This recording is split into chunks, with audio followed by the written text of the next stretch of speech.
Mabuhay! Ang ating paksa ay ukol sa komunikasyong verbal at di-verbal. Narito ang inaasahang matututuhan ng bawat isa pagkatapos ng talakayan. Una, na ibibigay ang definisyon ng komunikasyon. Ikalawa, na ipaliliwanag ang pagkakaiba ng komunikasyong verbal at di-verbal. At ang ikatlo, nakapagbibigay ng halimbawa batay sa isang tiyak na sitwasyon. Makapangyarihan ang isang ideya. Maaari nitong baguhin ang kasaysayan, gabayan, o baguhin ang kapalaran ng mga tao at mga bansa.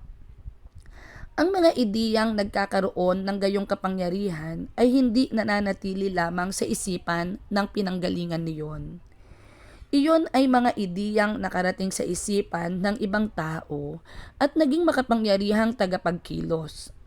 Ang mga ideyang nanatili sa isipan ng may likha niyon ay nananatiling hindi epektibo at kadalasang naglalaho na lamang kalaunan. Sa makatuwid, upang maging lalong makapangyarihan ang mga ideya, ay kailangang maagapan ang mga ito ng isa pang kapangyarihan, ang kapangyarihan ng komunikasyon. Ano nga ba ang komunikasyon? Bakit gayon na lamang ang pagpapahalagang inilalaan ng sistemang pang-edukasyon saan mang panig ng daigdig sa pagde-develop ng kaalaman at kasanayan? Pangkomunikasyon ng bawat individual. Ayon kay Webster, ang komunikasyon ay ang akto ng pagpapahayag ng ideya sa pamamagitan ng pasalita o pasulat na paraan. Inilarawan naman ni Green at Petty sa aklat nilang Developing Language Skills ang komunikasyon bilang isang intentional o conscious na paggamit ng anumang simbolong tunog o anumang uri ng simbolo upang makapagdala ng katotohanan, ideya, damdamin o emosyon mula sa isang individual tungo sa iba.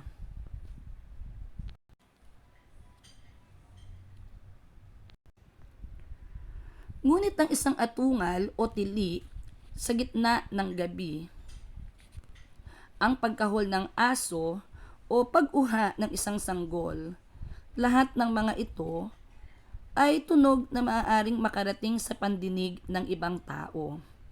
Ngunit hindi nangangahulugang mayroon ng komunikasyon. Kapag ang nakarinig sa atungal o tili sa gabi ay agad bumalikwas upang sumaklolo sa pinagmulan ng tunog na iyon.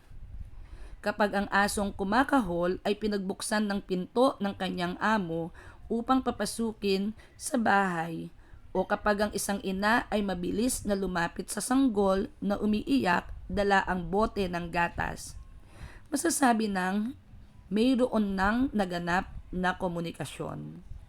Ang tumpok ng bato o kahoy na inayos ng isang tiyak na disenyo na maaaring walang kahulugan. Ngunit kapag iyon ay iniwan ng isang pulubi bilang palatandaan sa susunod na darating na pulubi upang ipahiwatig na sa tahanang ito ay naninirahan ang isang may bahay na may pusong maawain at mapagbigay, nagkaroon na ng komunikasyon. Isang katangiang mahalaga sa komunikasyon. Kung gayon, ang pagkakaroon nito ng reaksyon kahit na sa tahimik na paraan sa pinaglalaanan ng mensaheng pangkomunikasyon. Ano ba ang tinatawag na komunikasyong verbal? Ang simbolisasyon ay isang proseso ng pagtutumbas ng ideya, pangyayari, lugar o bagay. Ang symbolic na prosesong ito ay maaaring sa pamamagitan ng verbal na simbolo, di-verbal na simbolo sa magkasabay o kombinasyonal na paggamit ng dalawa.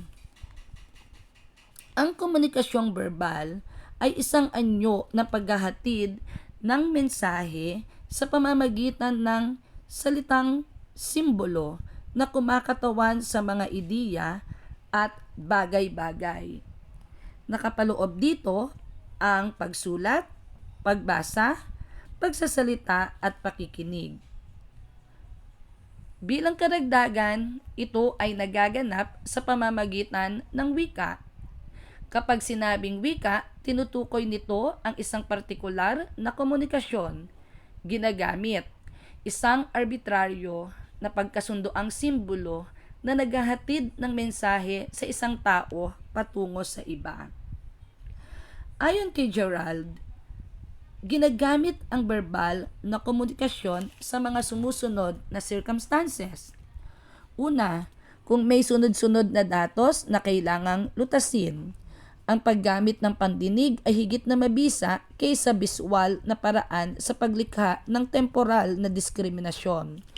Ang reaksyon sa pamamagitan ng pakikinig ay kadalasan ding mas mabilis. Ikalawa, kapag ang tagatanggap ng mensahe ay abala sa ibang gawain o kondisyon, ang kanyang alertness ay nababawasan.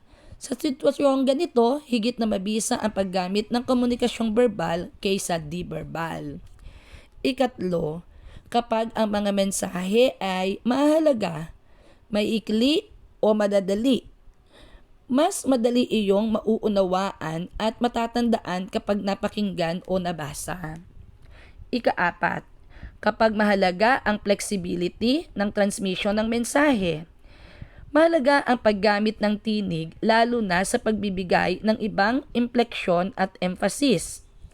Ikalima, kapag nais nating maglahad ng impormasyong kaugnay ng isang tiyak na usapin o issue, ang paggamit ng verbal na paraan ay napakabisa. Ika-anim at panghuli, kapag ang resepsyong biswal ay hindi mabisa sa kadahilanang maiuugnay sa kondisyong pangkapaligiran, ang paggamit ng verbal na paraan ay mas lalong angkop. Samantala, sa pagpapakahulugan o pag-interpret ng mga simbolong verbal, mahalagang maisaalang-alang ang maaaring pagmulan ng kahulugan ng bawat salita. Una, ang tinatawag nating referent. Referent ang tawag sa bagay o ideyang kinakatawan ng isang salita. Tumutukoy rin ito sa isang partikular na aksyon, katangian ng mga aksyon at relasyon ng bagay sa iba. Ikalawa, common reference naman ang tawag sa parehong kahulugang ibinibigay ng mga taong sangkot sa isang sitwasyong pangkomunikasyon. Sa makatwid, mahalagang magkaroon ng komong pagpapakahulugan ang mga nagpapadala at tumatanggap ng mensahe upang maging effective ang komunikasyon. Ikatlo, kontekstong verbal naman ang tawag sa kahulugan ng isang salita na makukuha batay sa ugnayan nito sa iba pang salita sa loob ng isang pahayag. Ang ikaapat at panghuli, ang paraan ng pagbigkas o manner of utterance ay maaari ring magbigay ng kahulugang konotatibo. Sa pag-aaral ng komunikasyong di-verbal, higit itong maipaliliwanag. Paralanguage ang ibang tawag dito. Samantalang, ang komunikasyong di-verbal. Hindi laging verbal ang komunikasyon. Hindi lang pasalita at pasulat. Madalas ay gumagamit din tayo ng mga di-verbal na anyo o di kaya'y kombinasyon ng verbal at di-verbal na anyo ng komunikasyon. Halimbawa, kapag nahuli ng isang ina ang kanyang batang anak, hindi maililihim ng bata ang kanyang kasalanan sa kanyang mukha, mata, kilos ng katawan, at kumpas ng mga kamay sa kabila ng kanyang matigas na pagtanggi. Mahalaga ang di-verbal na komunikasyon sapagkat, una, inilalantad o ipinahihiwatig nito ang kalagayang emosyonal ng isang tao. Ikalawa, nililinaw nito ang kahulugan ng isang mensahe. At ang huli, pinananatili nito ang interaksyong reciprocal ng tagapagpadala at tagatanggap ng mensahe. Matapos nating matutuhan ang pagkakaiba ng komunikasyong verbal at di-verbal, sa susunod na talakayan ay tatalakayin naman natin ang iba't ibang uri ng komunikasyong di-verbal. Sa ngayon, muli, bakit mahalaga ang komunikasyong verbal at di-verbal?